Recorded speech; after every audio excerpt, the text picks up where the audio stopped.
Next question from the lady side. Good evening, everybody. My name is Amuta. I am working in Indian Embassy.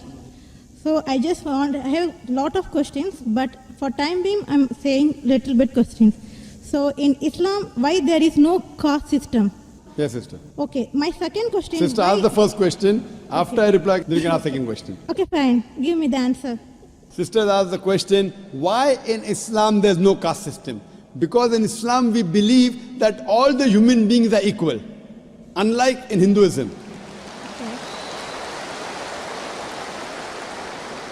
Quran says in Surah Hujurat, chapter 49, verse number 13, Ya ayyuhan nasu inna khalaqnakum min zakarin wa unsa wa ja'alnakum shu'uban wa qaba'ila lita'arafu inna akramakum indallahi atqakum inna Allaha alimun khabir. O humankind, we have created you from a single pair of male and female and have divided you into nations and tribes so that you shall recognize each other, not you shall despise each other. And the most honored in the sight of Allah subhanahu wa ta'ala is the person who has taqwa.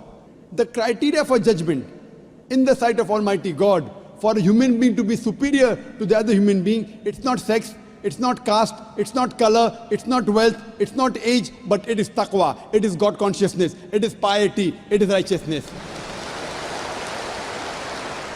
The only way one human being can be superior to the other human being, it's not by wealth, it's not by age, it's not by sex, but it is by piety, it is by God consciousness, it's by righteousness. Unlike Hinduism, when we read the Vedas, it's mentioned that Almighty God, He created the Brahmin class, the learned class from the head. That's the first caste. Then He created the warrior class, the Kshatriyas, from the chest. Then from his stomach and thighs, He created the business community, the Vaishyas. And from the feet, He created the Shudras, that's the untouchables, that's the lower caste. So this is what is mentioned in the Vedas. In Islam, we believe that all the human beings are equal.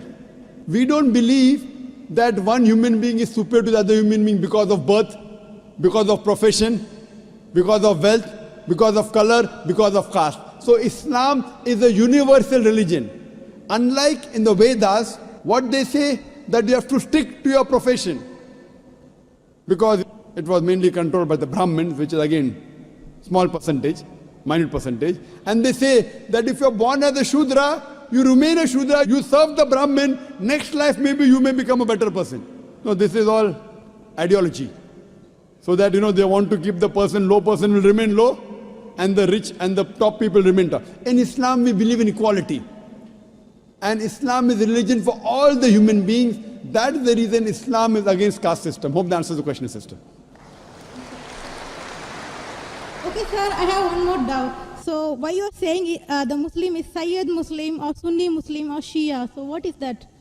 Sister said that why am I saying Sayyid Muslim and Shia Muslim Sunni? I never said Sayyid Muslim, Shia. Muslim is the one who submits his will to Almighty God. In Islam, there is no sect. Allah says in the Quran in Surah Al-Imran chapter 3 verse number 103, وَاتَصِمُوا بِحَبْلِ اللَّهِ جَمِيعًا وَلَا تَفَرَّقُوا. Hold to the rope of Allah strongly and be not divided. There is no Sayyid Muslim and Sunni or this. Yes, the family. Fine, you may belong to a family. You may belong to a Sheikh family. You may belong to Sayyid family. To know your roots. That does not mean a person is superior. A Khan is superior to a Sheikh or a Sayyid. No. It is belonging to your roots. Like how you may come from some family so that you have come from particular land or particular area. If you have come from Konkan region. So this is family background. It doesn't mean one person is superior to the other. The only way one human being can be superior to the other human being is by piety, is by righteousness, is by God consciousness. Hope that answers the question, sister. Okay, second question. Why in Islam in marriages no horoscope is seen? Sister asked the question that why in Islam during marriages no horoscope is seen. Because, sister, we don't believe in horoscope. There is no date of birth. Based on the date of birth, you are not seeing any horoscope? Yes, sister, I'll come to it. I will tell you what Hinduism says, because I studied Hinduism. In Hinduism, they believe in horoscope. Kundali. No, Kundali? Yeah, I know. It's called Kundali. Yes, you know, sister. When Kundali, you tell your date of birth, then they say that this sun was there, and this Shagun, and this Grahan came. This is a science. But this science is not established science. It's a hypothesis. It says that if you are born on this date, then this Grahan comes and this planet goes there and this. It is a science, but it's not an established science. It's not hard science like what we read in our college, biology, physiology, embryology. It is what they believe, it's an assumption. And then they talk about future. Everything what they mention in the Kundali does not come out to be true. We in Islam are against fortune telling. Quran says in Surah Ma'idah chapter number 5 verse number 90, Ya alladhina amanu innamal khamru wal maisuru. Oh, you believe, most certainly intoxicant and gambling, wal anzabu wal aslamu, dedication of stones, divination of arrows, rijsum min amali shaitan. These are Satan's handiwork. Fashtanibu lalakum tuflihun. Abstain from this handiwork that you may prosper. Quran says this fortune telling, divination of arrows, they are Satan's handiwork. Abstain from it that you may prosper. So in Islam, we do not believe in this. Many a time, you go in a machine, you put your date of birth, then it comes out there. Something good is going to happen to you in the next 1 week. Even if 100 bad things happen, one good thing will surely happen. The next person goes, it comes horoscope, something bad is going to happen in the next 1 month. So these are statements that are made which are so ambiguous. And all this, parrot goes and picks up a chit, and you come to know your kundali or what your future.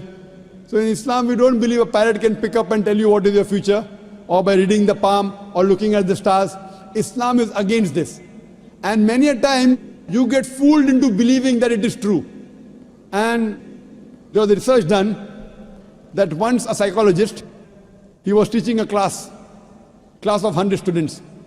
And after 1 week, he said, now I have understood your background, everything. I will write about each individual person, about his past and everything. But don't open the chit until I tell you. So he wrote to all 100 students details about the past. Then he said, okay, now open the chits and give me gradation. How much am I accurate? Believe me, more than 95% of the students said the professor was more than 90% correct. The secret was the professor wrote the same thing for everyone. These are such ambiguous statements. What we have to realize is that Islam is against fortune telling, against knowing about the future. That's the reason there's no kundli required. If the kundli was there, yet we find that so many marriages are being broken in Hinduism. Why? What we believe that we have to choose our life partner. And our beloved Prophet Muhammad Sallallahu Alaihi Wasallam said, it's mentioned in Sahih Hadith, that whenever you choose your life partner, you look for 4 things. Beauty, wealth, nobility, and virtue. The best is virtue. The best to choose from a life partner is a virtuous life partner, not kundali. Whether born in October, September doesn't make a difference. The virtue should match. That's the reason a woman in Islam, sister, is called as a muhsana.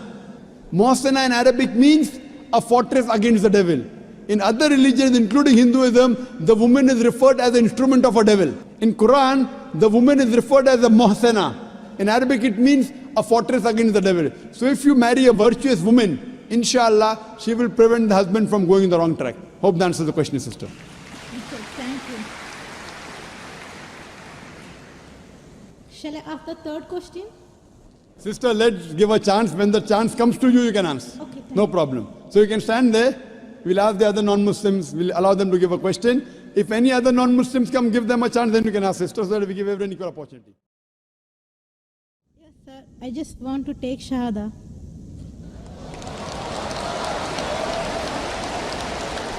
MashaAllah. The sister who asked the question earlier, and I believe you're a Hindu sister? Yeah, I'm Hindu. Yes, the sister who asked the earlier question, MashaAllah, Allah gave her hidayat and she wants to accept Islam. I want to ask you, sister, do you believe there is one God? Yeah, I believe in Do you one believe God. that Almighty God has got no images? Yes, sir, I believe. Yes, and you believe that there's no one to worship besides Allah? Means? Do you believe that there's no God but Allah? Yeah, I believe Allah is the great. Do you believe Prophet Muhammad is the last and final messenger of this God? Yes, I believe. Inshallah, I'll say in Arabic and you repeat it, sister. Ashhadu. I'll say in Arabic and you repeat it, sister, slowly. Okay. Ashhadu. Hashadu. Allah. Allah. Ilaha. Ilaha. Illallah. Illallah. Wa ashhadu. Vashadu, Anna Anna, Muhammadan Muhammadam, Abduhu Abdu, wa Rasuluhu. Va, Wa Rasuluhu. Va Rasulu. MashaAllah, sister.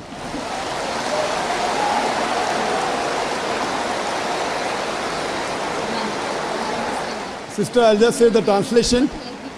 I'll just mention the translation, sister. You just repeated the translation, which will be much more easier. I bear witness.